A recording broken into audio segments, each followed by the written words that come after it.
Today onwards, we are going to study the subject, the security of salvation. आज से हम उद्धार का सुरक्षा के बारे में सीखने जा रहे हैं। Because many people who are saved, they are very unsure, doubtful about their eternal life in heaven. क्योंकि बहुत लोग जो उद्धार पा चुके हैं उनको अपने अनंत काल का स्वर्गीय जीवन के बारे में शंकाएं हैं। So, what happens when a believer sins? That is one question people often ask, and they are being disturbed also. लोग अक्सर ये सवाल करते हैं कि क्या होगा यदि एक विश्वासी पाप करता है, और इस कारण से कई बार वो अशांत भी रहते हैं। Sinless perfection is something we will not attain in this life. पाप रहित पूर्णता हम इस जीवन में कभी भी नहीं पा पाएंगे। Because we live in this world, because we live in this unredeemed body, there are chances for us to commit sin. क्योंकि हम इस संसार में जीते हैं और ऐसे शरीर में जीते हैं जो अभी तक छुड़ाया नहीं गया है, तो ये सख्यता है कि हम पाप करेंगे। So we will see some clear verses from the Bible which speaks about the eternal security of a believer. हम कुछ आयतों को बाइबल से देखेंगे जो बड़े साफ रीति से हमें इस बताएगा कि विश्वासी का अनंत काल का सुरक्षा। There are two groups of believers in the world. दो झुंड के विश्वासी संसार में है। They believe that once saved, you are eternally saved. एक जो विश्वास करते कि एक बार उद्धार हुआ तो अनंत काल के लिए उद्धार हुआ है। And another group thinking that salvation can be lost. और एक दूसरा झुंड है जो ऐसा मानते हैं कि उद्धार खोया जा सकता है। So when we study such kind of controversial subject, we have to go from easy verse to difficult verses.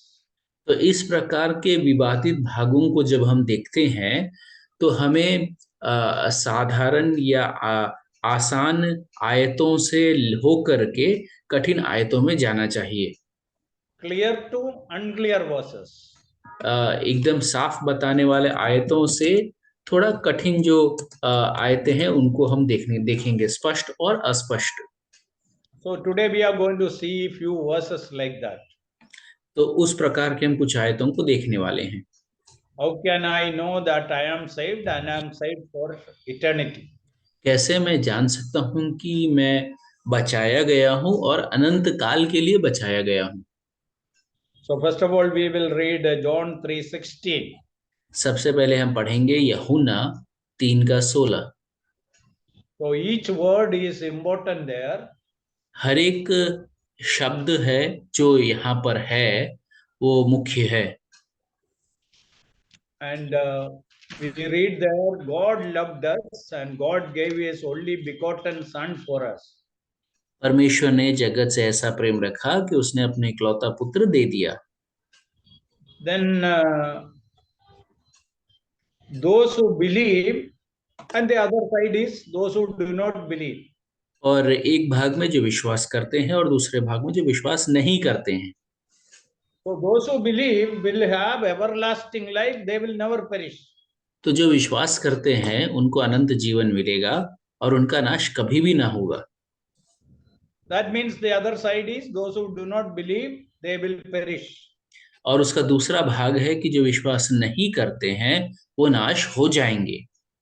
So by believing in the Lord Jesus Christ, we get everlasting life. तो प्रभु यीशु मसीह में विश्वास करने के कारण हमें अनंत जीवन मिलता है। So how long this life is going to last? और कितने समय तक ये जीवन रहने वाला है? It is going to last forever. अनंत काल के लिए जीवन रहने वाला है। So this verse says that one who believed in Christ received everlasting life. तो ये आयत हमें बताता है कि जिसने भी मसीह को ग्रहण किया उसे अनंत काल का जीवन मिल गया है। So look at this verse and understand that God, in the moment you trusted in Christ, gave you eternal life, everlasting life. तो इस आयत को देख करके ये समझ जाइए कि जिस क्षण आपने प्रभु यीशु मसीह पर विश्वास किया उसी क्षण परमेश्वर ने आपको अनंत जीवन दे दिया है। So we all know John 3:16 very well. हम यूहन्ना 3:16 बहुत अच्छी रीति से जानते हैं, But we often don't look into that verse the way we should look. लेकिन हम जिस प्रकार से इस आयत को देखना चाहिए वैसे अक्सर नहीं देखते हैं।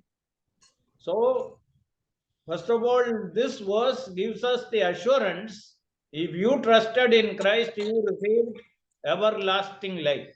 तो ये आयत हमें ये आश्वासन देता है कि यदि आपने मसीह पर विश्वास किया है तो आपको अनंत जीवन मिलेगा। Then come to verse 36. 36वें आयत में आ जाइए। He who believes in the Son has everlasting life, and he who does not believe the Son shall not see life, but the wrath of God abides on him. जो पुत्र पर विश्वास करता है अनंत जीवन उसका है, परंतु जो पुत्र को नहीं मानता वो जीवन को नहीं देखेगा। Here again, these two groups are very clearly distinguished. यहाँ पर भी ये जो दो झुंड है बड़े साफ रीति से विभाजित किया गया है। What happens to those who believe? What will happen to those who do not believe? जो विश्वास करेंगे उनके साथ क्या होगा, जो विश्वास नहीं करेंगे उनके साथ क्या होगा। And again, our believing is on the person of Jesus Christ. और फिर से हमारा जो विश्वास है वो प्रभु यीशु मसीह पर है। Why we need to believe? क्यों विश्वास करना है? Because he is the only one who can save us. क्योंकि वही एक लौता है जो हमें बचा सकता है। So if a person doesn't believe, he will perish and the wrath of God will abide on him. और यदि एक मनुष्य विश्वास नहीं करता है तो वह नाश हो जाएगा और परमेश्वर का क्रोध उसके ऊपर बना रहेगा।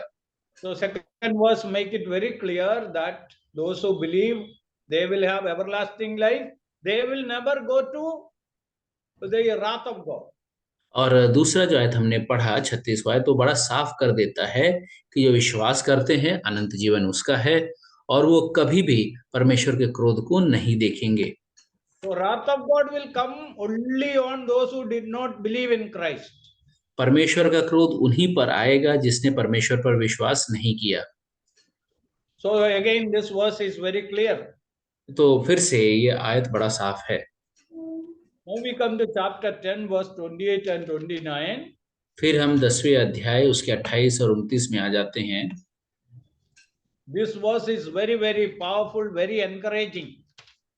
ये बहुत ही सामर्थी आयत है और बहुत ही उत्तेजना देने वाला आयत है। Here we see something of the greatness and the power of Christ in protecting us and giving us absolute security for all eternity.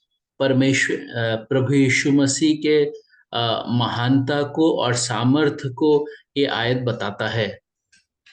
So we are not holding on to Christ and going to heaven. Christ is holding us and he will take us to heaven. हम मसीह को पकड़े हुए हैं और स्वर्ग जा रहे हैं ऐसा नहीं है, परंतु मसीह हमें पकड़ा हुआ और वह हमें स्वर्ग लेकर के जा रहा है। We hold on to Christ with our weak hand, we may fall.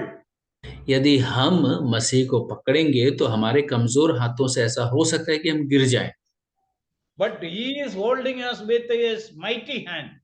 पर वो अपने सामर्थी हाथ से हमें पकड़ा हुआ है। See what is written in verse 28 and 29.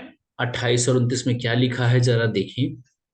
I give them eternal life, they shall never perish. और मैं उन्हें अनंत जीवन देता हूँ और वे कभी नाश न होंगी। So how can the Lord say more clearer than this? इससे और साफ क्या प्रभु बता सकते हैं? So the never of the Lord is always a never. और परमेश्वर प्रभु का जो ना है वो हमेशा ना है। then it says, neither shall anyone snatch them out of my hand. और कोई उन्हें मेरे हाथ से छीन न लेगा। We are in the powerful hands of Christ. मसीह के सामर्थी हाथों में हैं हम। If there is a more stronger hand than the hand of Jesus Christ, we are not safe. यदि किसी और का हाथ मसीह के हाथों से ज्यादा ताकतवर है तो हम सुरक्षित नहीं हैं। But because his hand is more stronger than any other hand, nobody can take us from his hand. क्योंकि उसका हाथ किसी और हाथ से सामर्थी है, कोई हमें उस हाथ से छीन ना सकता है। And verse 29, what do we read? 29वें आयत में हम क्या पढ़ते हैं? My Father who has given them to me is greater than all, and no one is able to snatch them out of my Father's hand. मेरा पिता जिसने उन्हें मुझको दिया है सबसे बड़ा है, और कोई उन्हें पिता के हाथ से छीन नहीं सकता। So, in addition to Son's hand, we are safe in the hands of God the Father also. पुत्र के हाथ के साथ साथ हम पिता परमेश्वर के हाथों में भी सुरक्षित हैं। So we are doubly secure in the hands of Jesus Christ and the Father. हमारा दोगुना सुरक्षा है मसीह के हाथ में और पिता परमेश्वर के हाथ में। So Jesus says that those who believed in me, they shall never perish. They will be always absolutely safe and secure.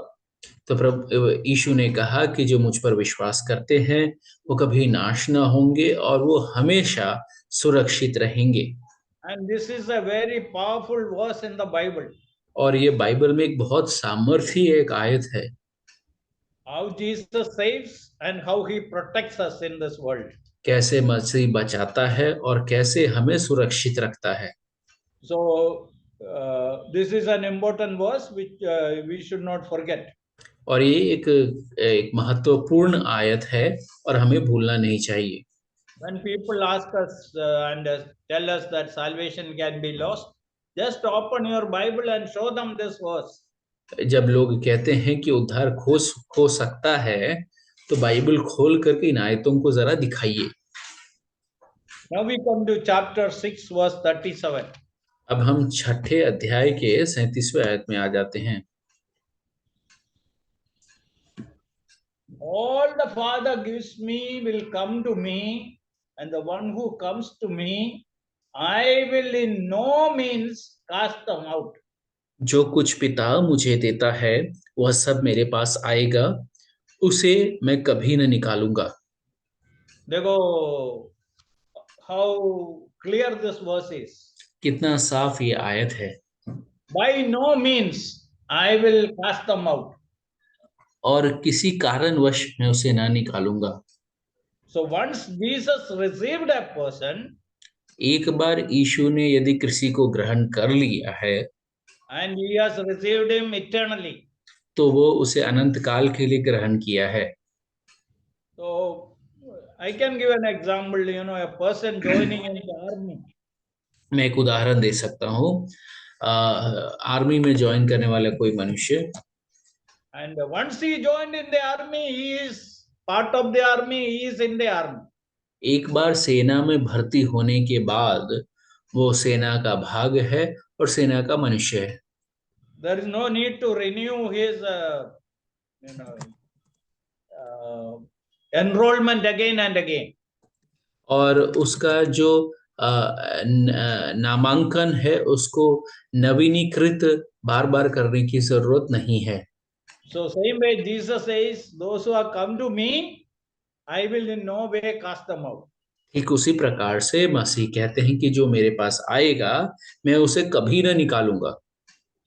And as we study more, we will understand salvation means to different people different things. जब हम और सीखेंगे तो हमें समझ में आएगा कि उद्धार अन्य लोग अलग अलग लोगों का अलग अलग समझ है। Some people will say that I am baptized, so I am saved.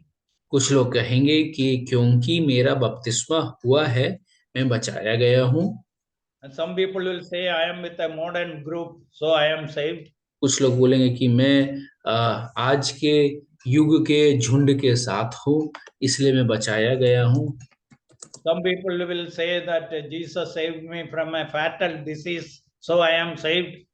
कुछ लोग ऐसा बताएंगे कि यीशु मसीह मुझे घातक बीमारी से बचा लिया, इसलिए मैंने उद्धार पा लिया है। Some people will say I signed a card that day and so I am saved. कुछ लोग कहेंगे कि मैंने एक दिवस एक कार्ड पे दस्तखत किया था और इसलिए मेरा उद्धार हो गया है। I want to tell you, none of these things are salvation. मैं आपको बताना चाहता हूं कि इनमें से एक भी उद्धार नहीं है। Whether you accepted Christ as your savior and Christ accepted you, that is salvation.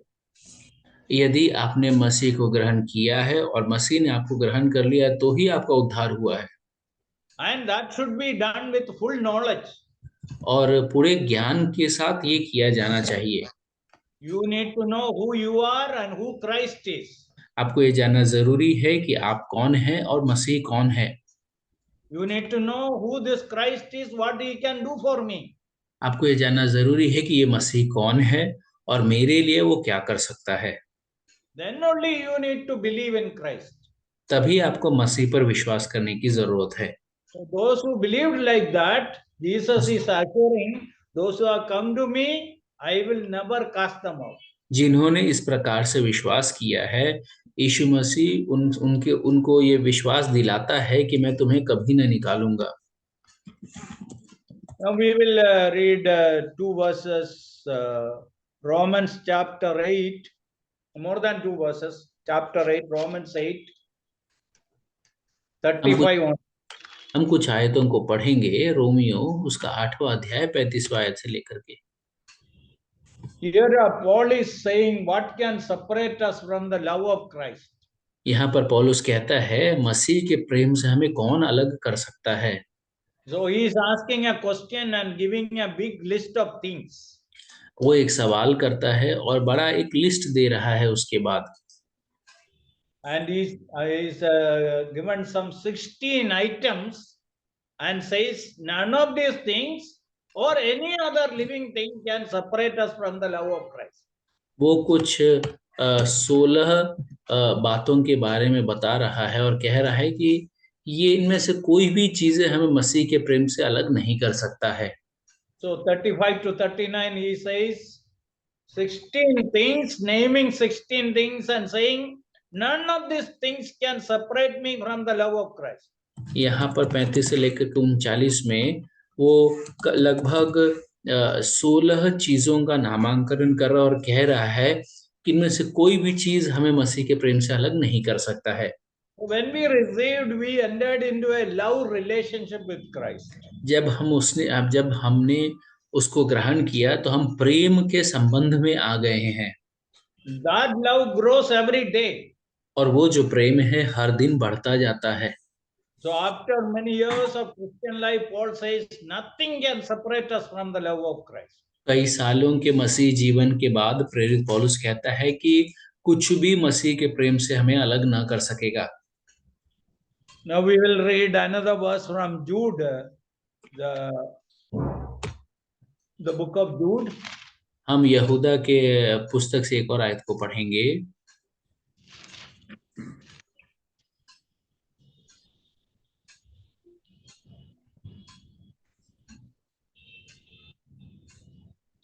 Verse 24. 24वां आयत। Now to him who is able to keep you from stumbling and present you faultless before the presence of his glory with exceeding joy. और जो तुम्हें ठोकर खाने से बचा सकता है और अपनी महिमा की भरपूरी के सामने मगन और निर्दोष करके खड़ा कर सकता है। And here in the English Bible says that he is able. Who is able? Jesus is able. और ये अंग्रेजी बाइबल इस प्रकार से बताता है कि वो योग्य है। कौन योग्य है? मसीह योग्य है। He is powerful. He is strong. वो सामर्थी है, वो शक्तिशाली है। What all he will do? Keep you from stumbling in this life.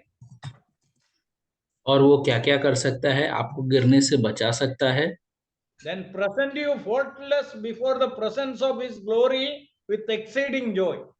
और अपनी महिमा की भरपूरी के सामने मगन और निर्दोष करके खड़ा कर सकता है, And he is able to do that. और वो ये करने योग्य है। And that means our salvation is safe because he is able to lead us all through this life on this earth. और इससे ये हमें समझ में आता है कि हमारा उद्धार जो है सुरक्षित है, और वो हमें इस जीवन भर चलाने के लायक है। Now we will go back to John's Gospel again. हम यूहन्ना रचित सुसमाचार में वापस आ जाएंगे। Chapter 6, verse 39 and 40. 6ठा अध्याय उसका 39 और 40।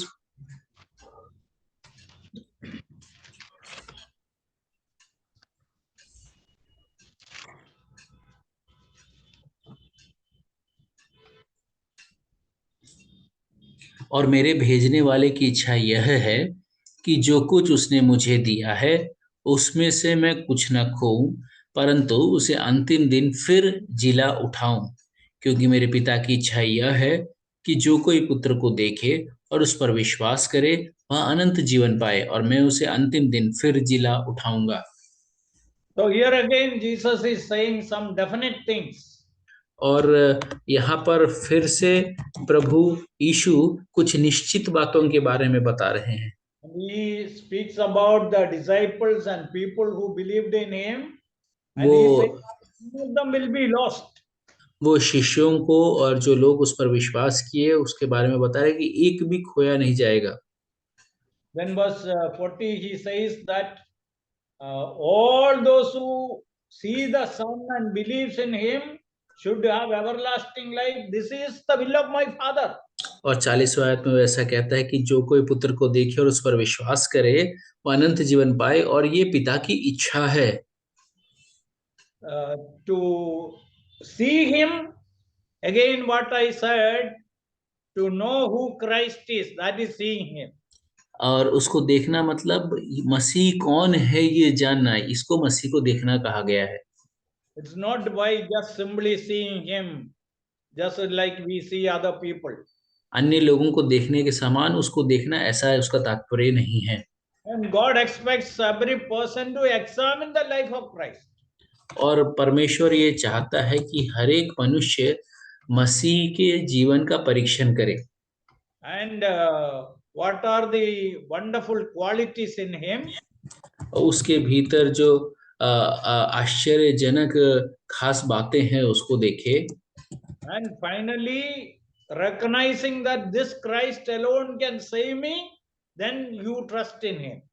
और आखिरकार ये मान लेना कि यही मसीह सिर्फ मुझे बचा सकता है, और अंत में उस पर विश्वास करना। That thief on the cross, though they were in that painful situation, he was seeing Christ. वो जो क्रूस पर चढ़ा हुआ चोर था, भले ही एक दर्द भरे अवस्था में था, पर वह मसीह को देख रहा था। As I said sometimes before, he believed a few things about Christ. जैसे मैंने कुछ समय पहले आपको बताया कि वो मसीह के बारे में कुछ बातों को विश्वास किया। Christ is going to die here. मसीह यहाँ मरने वाला है, He will be resurrected. वो पुनर्जीवित होएगा, He will go back to heaven. वो वापस स्वर्ग जाएगा। One day he will come back and establish his kingdom. एक दिन वो वापस आएगा, अपने राज्य का पुनः स्थापना करेगा। Then he believed few things about himself also. और वो अपने बारे में भी कुछ बातों पर विश्वास किया। I am going to die here. मैं यहाँ मरने वाला हूँ। But death is not the end of life. और मृत्यु जीवन का समाप्ति नहीं है। If I want to be in heaven, I have to believe in Christ now. यदि मुझे स्वर्ग जाना है तो मुझे मसीह पर विश्वास करना है। So he prayed that prayer. Jesus, when you return your kingdom, remember me. तो उसने वो प्रार्थना किया कि हे प्रभु, जब आप अपने राज्य में आए तो मुझे याद करना। So seeing Christ is examining his life, knowing him closely, who this Christ is. मसीह को देखना मतलब उसको एकदम करीबी से जांच पड़ताल करना, जानना कि ये मसीह कौन है। So this is the will of the Father, that everyone who sees the Son and believes in him may have everlasting life. तो परमेश्वर की इच्छा ये है कि जिसने पुत्र को देखा है और उस पर विश्वास किया है उसे अनंत जीवन मिल जाए। Then we come to chapter 5 of John. We will see 2 verses from there. यूहन्ना 5वें अध्याय में से हम 2 आयतों को देखेंगे। 5 verse 24. 5 का 24। सो जब भीड़ ने देखा कि यहाँ न यीशु है और न उसके चेले, तो वे भी छोटी छोटी नावों पर चढ़ के यीशु को ढूंढते हुए कफरनहूम को पहुंचे। 5:24. Sorry uncle. Most assuredly I say to you, he who hears my word and believes in him who sent me has everlasting life. मैं तुमसे Does not such come into judgment, but has passed from death into life.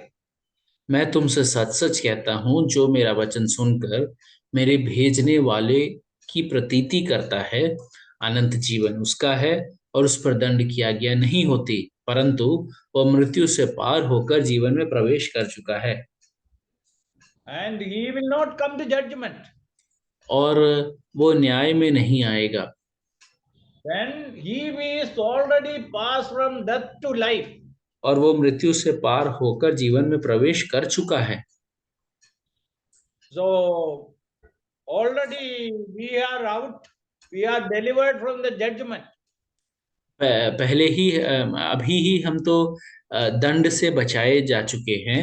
That we have seen in chapter 3 verse 36. They will have no condemnation. 3 के 36 में हमने देख लिया है कि उन पर दंड किया गया नहीं है। They are freed from the wrath of God. वो परमेश्वर के क्रोध से बचाए गए हैं, छुड़ाए गए हैं। All who do not believe, the wrath of God is going to come upon them. But those who believed, they will not come to judgment. और जिन लोगों ने मसीह पर विश्वास नहीं किया, उस पर परमेश्वर का क्रोध आएगा, लेकिन जिसने मसीह को ग्रहण किया है, उन पर दंड किया गया नहीं है। In connection with this, we will read another verse from 1 John 5:13. इसके संदर्भ में हम एक और आयत को पढ़ेंगे, पहला यूहन्ना 5 का 13। Here it says that these things I have written to you who believe in the name of the Son of God, that you may know that you have eternal life. मैंने तुम्हें जो परमेश्वर के पुत्र के नाम पर विश्वास करते हो, इसलिए लिखा है कि तुम जानो कि अनंत जीवन तुम्हारा है। So we have to constantly believe that I believed in the Lord Jesus Christ. As a result, I received everlasting life, and it is there, always there.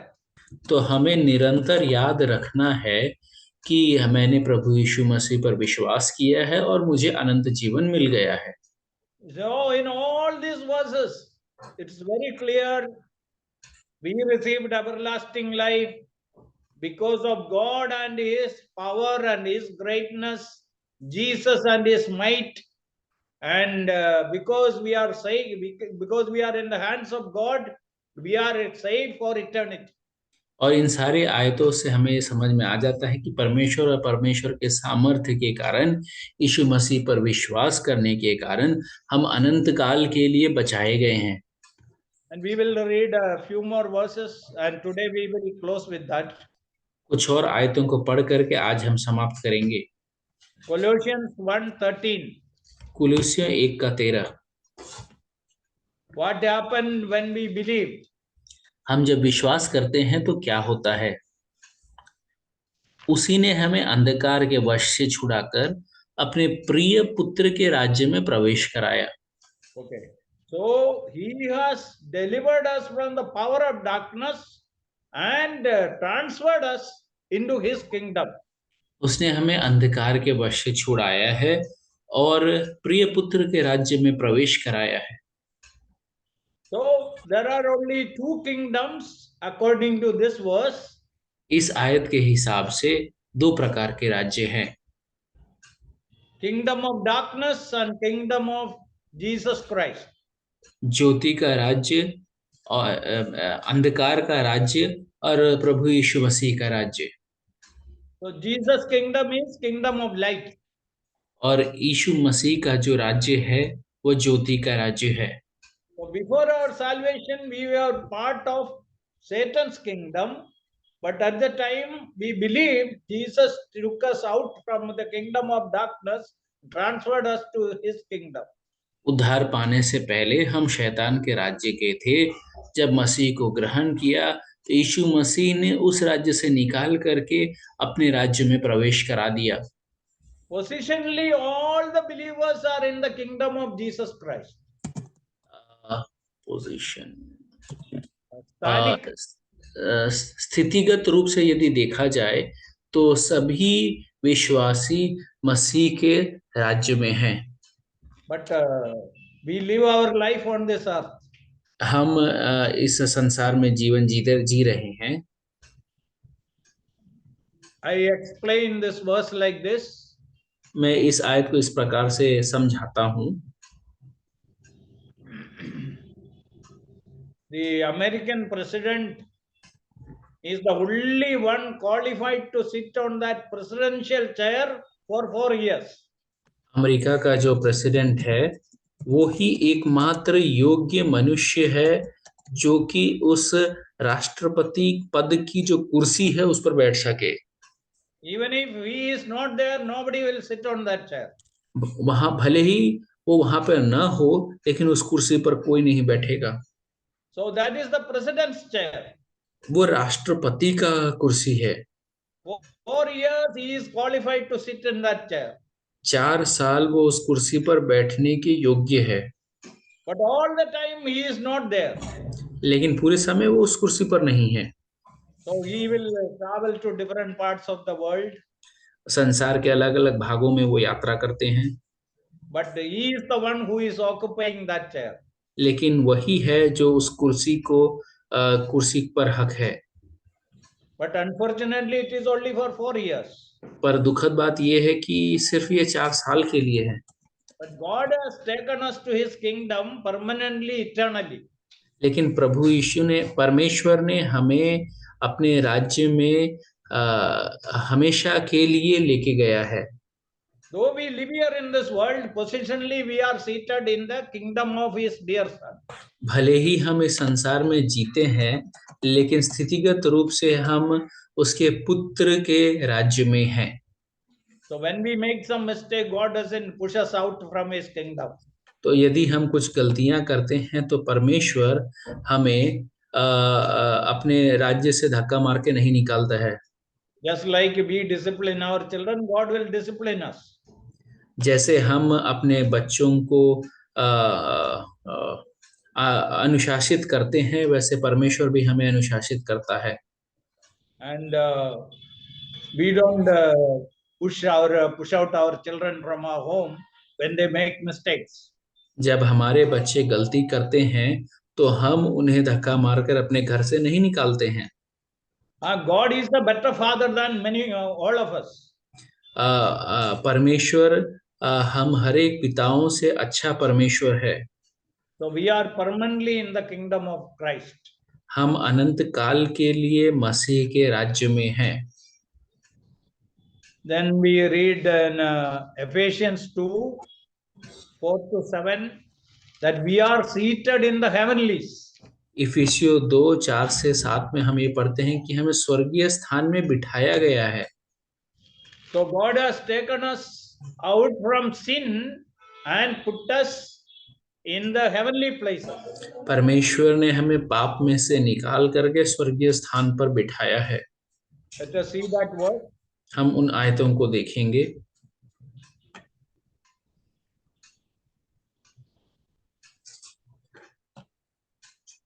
Verse 6.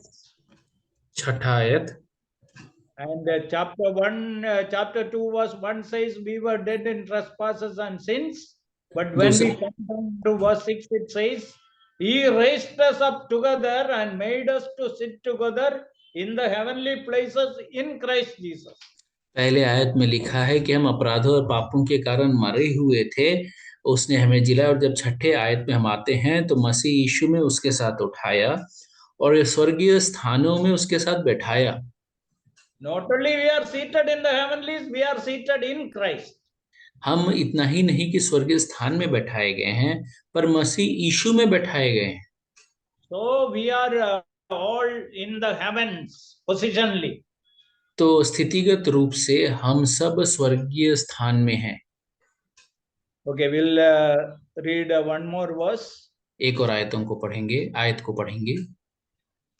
Acts chapter 16, verse 30 and 31. प्रेरितों का काम 16वां अध्याय और उसका 30 और 31। Here a great question is asked by the jailer in Philippi.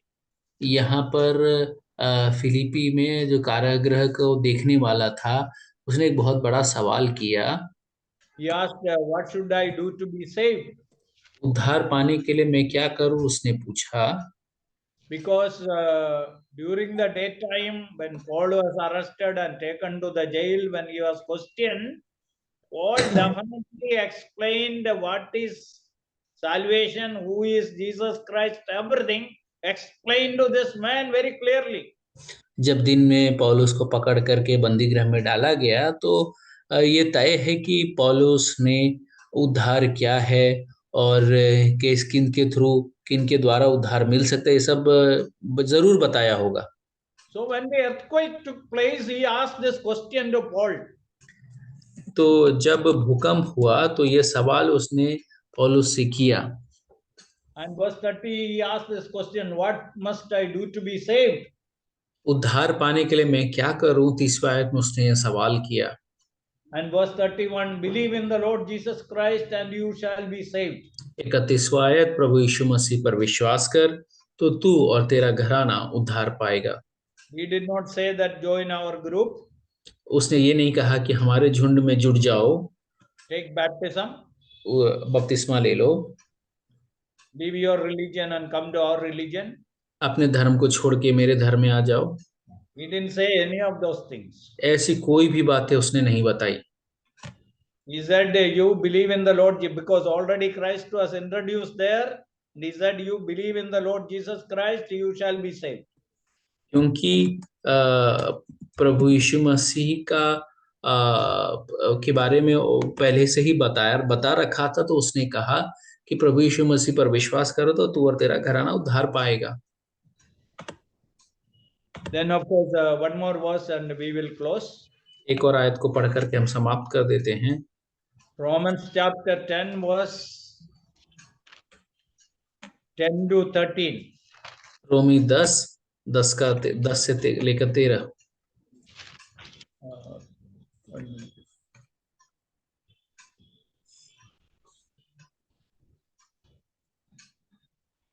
क्योंकि धार्मिकता के लिए मन से विश्वास किया जाता है और उद्धार के लिए मुंह से अंगीकार किया जाता है, क्योंकि पवित्र शास्त्र ये कहता है कि जो कोई उस पर विश्वास करेगा वह लज्जित न होगा। Okay. Whoever calls on the name of the Lord shall be saved. 13वां आयत, क्योंकि जो कोई प्रभु का नाम लेगा वह उद्धार पाएगा। So that's a definite experience. और ये तय है, ये जो अनुभव है वो तय है। Then 14 and 15 says that before believing, what all should happen? और 14 और 15 में है, विश्वास करने से पहले क्या कुछ होना चाहिए। Preacher should be sent. प्रचारक को भेजा जाना चाहिए। The preacher should go. प्रचारक जाना चाहिए। Then preacher should preach. प्रचारक प्रचार करना चाहिए। Then people should hear. लोग सुनना चाहिए। Then people should believe. लोग विश्वास करना चाहिए। Then they have to pray. और फिर उनको प्रार्थना करना है। Just like the thief on the cross prayed, then when they make that prayer, they are saved. जिस प्रकार से क्रूस पर चढ़ा हुआ उस चोर ने प्रार्थना किया, वैसा प्रार्थना लोगों को करना है। So a person who made that prayer, be sure that I am saved. जिस मनुष्य ने ऐसा प्रार्थना किया, वो ये मान सकता है कि वो उद्धार पा चुका है, Because this is the word of God. क्योंकि ये परमेश्वर का वचन है। So in all these verses, what we read, some 14 verses, 13 verses, Here it is very, very clear. Salvation is by faith. And if you once believed in Christ, you are eternally safe in the hands of Jesus. ये जो 13 आयतों को हमने देखा, ये हमें बताता है कि एक बार यदि आपने मसीह पर विश्वास कर लिया है तो अनंत जीवन आपका है। There are more verses, but minimum this much verses every believer should know. बहुत सारी और आयतें हैं, लेकिन कम से कम इतने आयत विश्वासियों को जानना चाहिए। Tomorrow people will ask us, how can I be sure that I am saved? कल लोग ये पूछ सकते हैं कि कैसे मैं मान सकता हूँ कि मैं उद्धार पा चुका हूँ। Is it enough that one day I accepted Christ as my savior? Will it qualifies me to go to heaven? क्या इतना काफी है कि एक दिन मैंने मसीह पर विश्वास कर लिया है तो क्या ये मुझे स्वर्ग जाने के लिए योग्य बनाता है? For going to heaven, this is enough. स्वर्ग जाने के लिए इतना काफी है, But there are rewards in heaven. For that we have to work. We have to live our Christian life. लेकिन स्वर्ग में जो इनाम है उसके लिए हमें काम करना पड़ेगा और अपना मसीही जीवन बिताना पड़ेगा। So salvation is a free gift of God for those who believe in Christ. But whereas reward is on the basis of how you lived your life after your salvation. उद्धार जो है मसीह का मुफ्त में दान है, लेकिन स्वर्ग में जो इनाम है वो किस प्रकार का जीवन जिया गया उस पर आधारित है। So you can be absolutely sure if you trusted in Christ, your life is safe in the hands of God. You have received already eternal life. One day in its fullness, you are going to live in heaven. ये एकदम पक्के तरीके से आप मान सकते हैं कि यदि आपने मसीह पर विश्वास किया है तो आपको अनंत जीवन मिल गया है और एक दिन आप स्वर्ग में उसके साथ रहने वाले हैं। So may the Lord bless these words. परमेश्वर इन वचनों को आशीषित करे।